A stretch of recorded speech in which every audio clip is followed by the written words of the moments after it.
We live in a time of increasing urbanization. Environmental science writer Emma Lowe says over half of the global population lives in cities. By the year 2050, that number will rise to 70% of the estimated 10 billion people on Earth.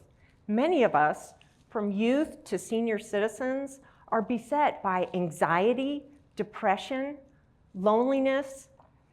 As we interact more and more with our cell phones and AI replaces reading books, our attention spans are shrinking. We're often scattered, both emotionally and cognitively. Researcher Jonathan Haidt calls this affliction nature deficit disorder. So, what's the remedy? How do we address mental and environmental challenges of modern society? I believe part of the answer is in what communication scholar Emily Pleck calls internatural communication. Internatural communication happens when people and animals interact to understand each other. Environmental journalist Sam Eaton, for example, has reported language models reveal that human languages and many species of non-human animals' languages share great similarities. Orca have brought gifts of fish, squid, seaweed, and other objects to people in the water, on boats, even on land, and they appear to await a response from us humans. Those of us who have beyond human animal family members, like dogs, cats, or horses, know when our four-legged family members want to play or eat. They tell us. Now, in our communities, what are free-roaming animals telling us, and what are we saying in return? In my talk today, I'll paint 3 scenes for you to imagine. Here goes. Scene number 1. Picture this. You're driving along a local road, minding your own business, when you come upon a tragic, bloody scene of a car hit-and-run accident. What appears to be a family member of the deceased victim who is lying on the road by the curb and is leaning over the deceased, tugging on her forearm, desperately trying to revive her. All this is happening as cars are whizzing by. People in cars are strangely completely ignoring the scene of this terrible fresh accident. I ask you, does this image bother you? Recently, this first scene I'm describing is exactly what I myself saw as I drove in my town. It's an image seared in my memory. The only difference between the other drivers and me is that I noticed, I slowed down, I tried to think of something I could do to help, but I was at a total loss. After all, I'm just a communication professor. I teach the course everyone dreads, public speaking. I research peace builders and environmental communicators. I'm not a medical professional, and I'm definitely not a veterinarian. You see, the victims of this first scene's hit-and-run accident were not humans. They were squirrels. Now that you know this key detail about the hit-and-run scene I just described, do you feel any different level of empathy for the victims? Do you feel sympathy for her relative, who to me appeared to be in shock at her loved one's sudden death? We humans share 80% of the same genetic makeup as squirrels.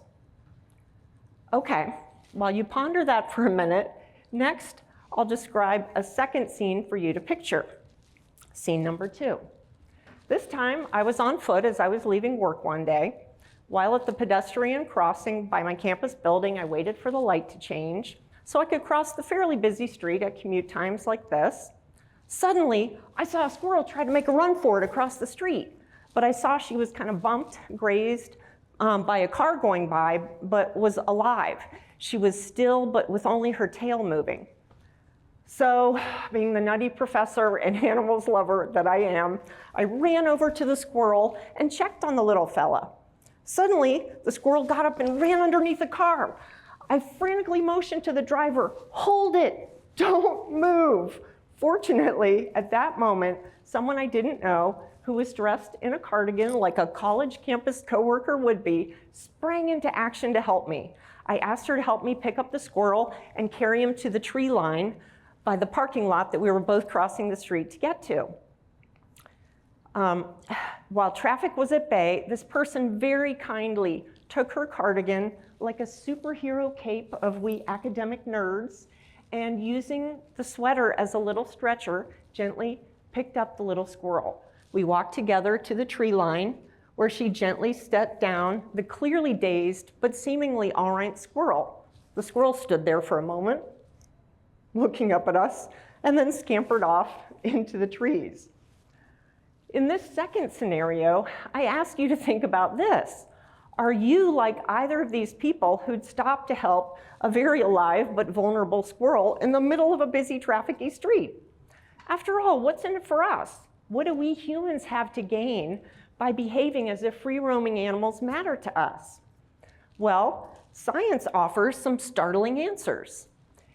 On the human side of nature studies, in 1984, a researcher named Roger Ulrich discovered that human hospital patients who are recovering from surgeries in rooms with windows and nature views had much shorter stays and better health outcomes than people and patients whose rooms only had views of a brick wall. Today, there are more nature-oriented hospitals, like Montana's Billings Clinic, which have intentionally placed pictures of nature scenes in rooms and feature gardens. So too are more hospice, assisted living, and childcare facilities incorporating biophilic design, like having gardens, plants, and animals in their spaces to promote people's sense of well-being and sense of connection to nature and one another. Neuroscientist Marc Berman has conducted decades of studies, arriving at the astonishing conclusion that in our fast-paced, gadgets-distracted society, most of us, even people who say they don't like nature, still benefit from being in nature. Taking nature walks, or being in buildings featuring natural world elements like fractals, plants, or greenery patios with nature views, all dramatically improve our cognitive functions, like our short-term memory and our ability to focus.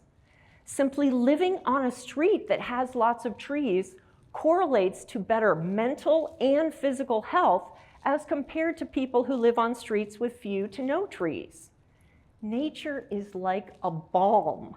We may not always like it or think we need it, but being surrounded by nature, including critters, is good for us. Researcher Richard Louv says, connecting with animals can transform our lives and save theirs. In the early 20th century, biologist Jakob von Uexküll coined the term Umwelt. Umwelt roughly translates to life world of an animal. Umwelt conveys that critters in nature have a standpoint, a sentience that matters. This idea was updated in 2022 in Ed Young's Pulitzer Prize-winning book about animals' amazing perceptive abilities. Now we have the answer to modern life stresses: squirrels. But seriously, we know from ample research studies that being exposed to and spending time in nature with all its critters can help us individually and collectively improve both our mental and physical health across the lifespan. Such research reminds us of nature's immense, irreplaceable value. Which brings us to a third and final scenario, which, unlike neuroscience, is squarely in my area of expertise: communicating care for critters in our communities. Critters living in our towns and by our workplaces, like college campuses. The first step in communicating this care is by adding in simple signage to alert us of critters in built environments, like roads in towns and cities, like hedgehog crossings. The next step is using our communication skills to convey nature's value. and to collaborate across areas of expertise to build wildlife corridors, from simple ropes overhead to tunnels below, which brings us to our third and final scene, scene number 3. Here, signs of care are already underway. The city of Longview, Washington, already has several squirrel bridges, inspired by Amos Peters, who saw a squirrel killed by a car and wanted to avert other critters' deaths. So in 1963, he, with city council help, built the Longview's very first critter crossing. It was dubbed Nutty Narrows. The squirrel crossings are so popular, Longview has held tourism events called Squirrel Fests to communicate the joys of caring for nature and its many benefits to us. Signs asking us to look out for free-roaming critters are springing up and evolving across the United States and internationally. For example, here, these grade school students and their teacher got critter crossing signs put up. This biologist and zoologist duo posts all the critter crossing signage they've seen in globetrotting far and wide, from crossings for capybaras to cobras to kangaroos.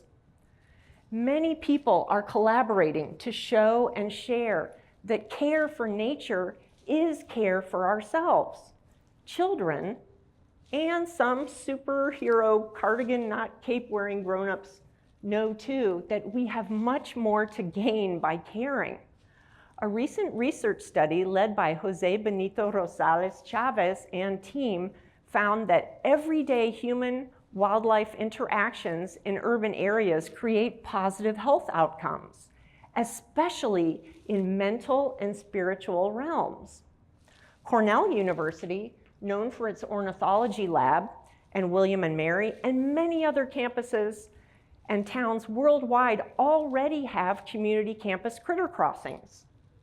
Why can't we all have them? The answer is we can. Worldwide, care and safety for free-roaming animals, from frogs to turtles to geese, and yes, squirrels too, are helping animals get to the other side. The evidence shows we humans cannot pretend like nature and all her magnificent creatures don't matter to us. A 2025 article in Psychology Today reports that we humans reap rewards being around or simply watching animals. It's a sign. Community campus critter crossings are fairly cheap and easy to set up. Nutty Narrows Bridge was built back in 1963 for $1,000. Okay, that'd be 10 grand today. But if you think that's a lot, consider this. Right now, what are we building a lot of for tens of millions of dollars?